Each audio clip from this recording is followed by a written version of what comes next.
Hey guys, Dan Hood, Big DH2000 here. I was just getting ready to make a slingshot. I thought I'd drop a little history on everybody.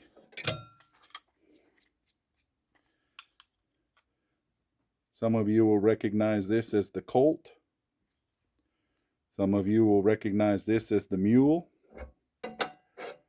And some will recognize this as the offset through the fork mule. Okay?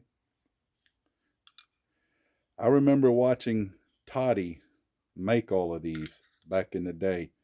He's the designer of all of these. And while he never made a through the fork because he didn't care to shoot them, there's another reason that he didn't make it.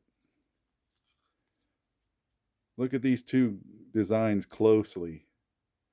Somebody like Shane over there, Island Made, will realize right away both designs can and were turned on a lathe.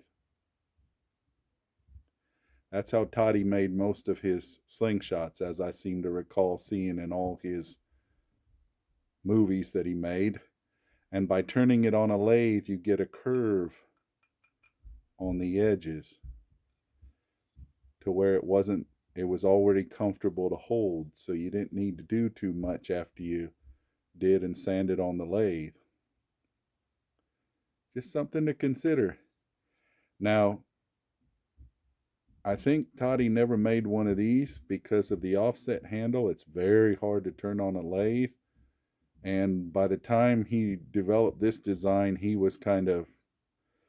slingshots on his own and he didn't really get involved too much anymore. So I don't think he ever really had a chance to do it.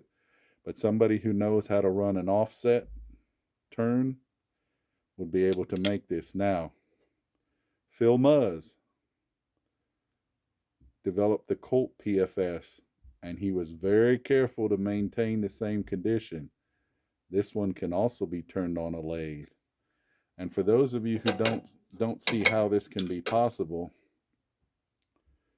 this goes in the clamp at the chuck, spindle here on the outside, spin it, cut. Some of you have already seen Shane's videos. Same with this one. Same with this one.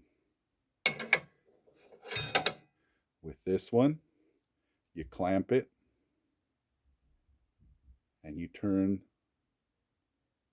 the fork to about here, and then you offset clamp it and turn the handle. And if you really know what you're doing, you know how to blend it in here. I'm sure Shane will figure it out.